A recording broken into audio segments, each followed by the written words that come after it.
नमस्कार, आप देख रहे हैं बागेश्वर बुलेटिन और मैं हूं आपके साथ लता। चले शुरू करते हैं खबरों का सिलसिला। बागेश्वर में नियुक्ति की मांग कर रहे डीएलएड धारकों ने नुमाइश खेत के मैदान में कैंडल जलाकर प्रदर्शन किया। इस मौके पर डीएलएड प्रशिक्षित बेरोजगार संघ के प्रदेश प्रवक्ता जितेंद्र नैनवाल ने बताया कि पिछले 8 महीनों से बेरोजगार धारक सरकार से नियुक्ति की मांग कर रहे हैं, लेकिन सरकार ने अभी तक मामले में कोई कार्रवाई नहीं की है। 2017-19 हमने 2017 में प्रवेश परीक्षा दी थी डीएलएड की, जिसमें 70,000 लोगों ने प्रतिभाग किया था। उन 70,000 लोगों में से 650 लोगों का चयन हुआ था, जिन्हें राज्य सरकार ने 1 जनवरी 2018 से प्रशिक्षण प्रारंभ कराया और यह प्रशिक्षण 2 साल का था, जिसमें प्रत्येक सेमेस्टर में 6 माह में केवल 6 छुट्टियाँ निर्धारित थी और 220 दिन नियमित हमें प्रशिक्षण लेना था। इस प्रशिक्षण के अंतर्गत हमने स्काउट गाइड का प्रशिक्षण लिया, विद्यालय में शिक्षण कार्य किया। विद्यालय में शिक्षण कार्य करते हुए हमने बच्चों को अतिरिक्त समय देकर छुट्टी के बाद भी नवोदय विद्यालय प्रवेश परीक्षा आदि की तैयारी कराई, जिससे प्राथमिक विद्यालयों का हित सुरक्षित हो सके और प्राथमिक विद्यालय के बच्चे भी अच्छी शिक्षा प्राप्त कर सकें। बागेश्वर जिले में सड़कों का निर्माण कार्य जल्द ही शुरू किया जाएगा। इस बात की जानकारी देते हुए विधायक चंदन रामदास ने बताया कि मामले को लेकर पीडब्ल्यूडी अधिकारियों के साथ बातचीत की गई है। उन्होंने कहा कि बरसात के बाद पूरे जिले की सड़कों का निर्माण कार्य और डामरीकरण का काम तुरंत शुरू कर दिया जाएगा। विधायक ने बताया कि निर्माण कार्य नवंबर से पहले शुरू किया जाएगा और अधूरी सड़कों का काम जो बचा हुआ था उसे जल्द ही पूरा कर लिया जाएगा।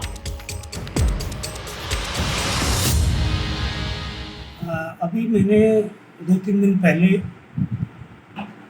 पीडब्ल्यूडी के अधिकारियों के साथ एक बैठक की थी।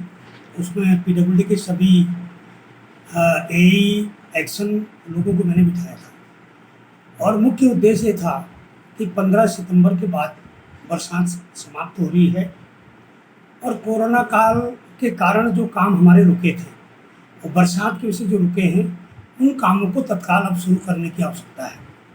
इसमें 4 काम हमारे ऐसे हैं जिनके लिए मैंने पूर्व पैसा दिया हुआ है। एक तो ये तुनेड़ा बसेत जो मोटर मार्ग है उसमें डामरीकरण का पैसा दिया है और किमोली वाली रोडों में डामरीकरण का पैसा दिया हुआ है। पगना से सक्तेश्वर वाली में डामर के लिए पैसा दिया हुआ है और बैजनाथ से सिमार तक जो मुख्य मार्ग है कौसानी वाला, इसमें मैंने पैसा दिया हुआ है। गरुड़ से कपकोटी मोटर मार्ग के डामरीकरण के लिए पैसा दिया हुआ है। तो इसमें तो मैंने ये तत्काल निर्देश दिए हैं कि इनको तत्काल आप जो है इसमें डामरीकरण का कार्य शुरू करें, ताकि नवंबर लास्ट तक जो जब तक ये डामरीकरण हो सकता है उसमें जल्दी डामरीकरण काम शुरू हो जाए। बागेश्वर जिले में बंद पड़े सरकारी स्कूल फिर से खोलने की कवायद शुरू कर दी गई है। यहाँ पर कपकोट ब्लॉक के बास्ती का प्राइमरी स्कूल बच्चों की संख्या कम होने के चलते बंद पड़ा था, जिसे अब ग्राम प्रधान केदार बहन और शिक्षा मित्र गोविंद सिंह के प्रयासों के बाद खोलने की तैयारी की जा रही है। फिलहाल स्कूल में गाँव के 5 बच्चों का एडमिशन किया गया है, जिसके बाद ग्राम प्रधान केदार बहन ने शिक्षा विभाग से शिक्षा मित्र के अलावा स्कूल के शिक्षक की नियुक्ति की भी मांग की है। हमारे ग्राम पंचायत बास्ती के राजेश्वर गांव द्वारी के राजकीय प्राथमिक विद्यालय द्वारी में सभी ग्रामवासियों ने एक बैठक का आयोजन किया, जिसमें 1 साल से जो ये विद्यालय बंद हुआ था छात्र संख्या की कमी के कारण, तो उस समस्या को दूर करते हुए विद्यालय को फिर से चालू करने के लिए, पुनर्संचालन करने के लिए यहाँ पे बैठक की गई, जिसमें गांव के बहुत सारे लोगों ने अपनी उपस्थिति दी और सभी के सहयोग से गांव का यह राजकीय प्राथमिक विद्यालय एक बार फिर से चालू होने जा रहा है। और इस समय लगभग 5 बच्चे गांव से इस विद्यालय में अपना प्रवेश ले रहे हैं और हमने आज यहाँ पर गांव वालों के साथ बैठक करके और स्कूल की जो प्रबंधन समिति होती है उसके साथ बैठक करके प्रस्ताव तैयार कर लिया है और जल्द ही इसे जो है शिक्षा विभाग तक भेज दिया जाएगा और शिक्षा विभाग के माध्यम से विद्यालय को फिर से चालू करने के लिए, पुनर्संचालन करने के लिए पूरा सहयोग दिया जाएगा। मैं ऐसी उम्मीद करता हूँ। राजकीय प्राथमिक विद्यालय द्वारी के पुनर्संचालन के लिए ग्राम प्रधान श्री केदार सिंह महर जी की अध्यक्षता में आज हमने एक बैठक का आयोजन विद्यालय में किया, जिसमें समस्त ग्रामवासी चाहते हैं कि विद्यालय फिर से खुले। ये विद्यालय सत्र 2019-20 से छात्र संख्या शून्य होने के कारण बंद हो गया था और यहाँ पर जो कार्यरत शिक्षा मित्र श्री गोविंद सिंह महर हैं, इनको राजकीय प्राथमिक विद्यालय बास्ती, उसके पश्चात राजकीय प्राथमिक विद्यालय दोसादा समायोजित कर दिया गया था विद्यालय ये शिक्षा विभाग के द्वारा। कपकोट ब्लॉक के नरगड़ा गांव में अब ग्रामीणों ने आपदाग्रस्त सड़कों को ठीक करना शुरू कर दिया है। प्रशासन की अनदेखी के बाद अब यहां पर गांव वाले खुद ही आपदा से क्षतिग्रस्त रास्तों को खोलने का जिम्मा उठाए बैठे हैं। यहां पर ग्राम प्रधान भागीरथी देवी ने बताया कि सड़क को लेकर ग्रामीण विधायक, सांसद से लेकर जिला प्रशासन तक मांग पहुंचा चुके हैं, लेकिन प्रशासन की ओर से कार्रवाई नहीं किए जाने पर अब उन्होंने खुद ही आपदाग्रस्त सड़क और रास्तों को खोलना शुरू कर दिया है।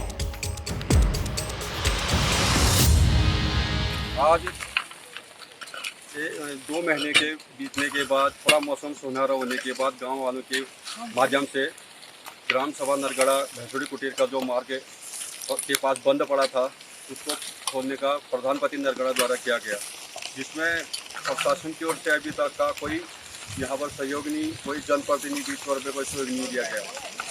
अभी जनता के माध्यम से बहुत ही रोष व्याप्त है और आने वाले 2022 का चुनाव, जैसे आपने सुना, इससे पूर्व में उमेश सिंह कोकोला जी ने बोला कि गांव की ऐसी समस्या हमारी जो नहीं सुनी जा रही है, उसके लिए आने वाले 2022 में नेता लोगों को सबक सिखाया जाएगा। बागेश्वर के नोडल अधिकारी कंट्रोल रूम से मिली सूचना के अनुसार आज सुबह 6 बजे तक एक दिन में बाहरी राज्यों से आने वाले लोगों की संख्या 99 है, तो वहीं राज्यों के जिलों से आने वाले लोगों की संख्या 162 है। तो वहीं एक दिन में कुल 261 लोग सुबह 6 बजे तक जिले में आए हैं और इसके अलावा अब तक जनपद में 55,043 प्रवासी आ चुके हैं, जिसमें से बाहरी राज्यों से आने वाले प्रवासियों की संख्या 27,723 है। तो वहीं राज्य के बाहरी जिलों से आने वाले प्रवासियों की संख्या 27,320 है। आपको बता दें कि इसमें कई लोगों ने क्वारंटीन की अवधि भी पूरी कर ली है। तो वहीं 3,637 लोग जिले के सेंटरों में क्वारंटीन किए गए हैं। इसके साथ ही अब तक 3,549 लोग जनपद से बाहरी राज्यों को भेजे जा चुके हैं। तो वहीं नेपाली मूल के 1,726 लोगों को उनके घरों तक भिजवाया गया है। और इसी के साथ बागेश्वर बुलेटिन में फिलहाल इतना ही। आप देखते रहिए न्यूज़ 31 उत्तराखंड। नमस्कार।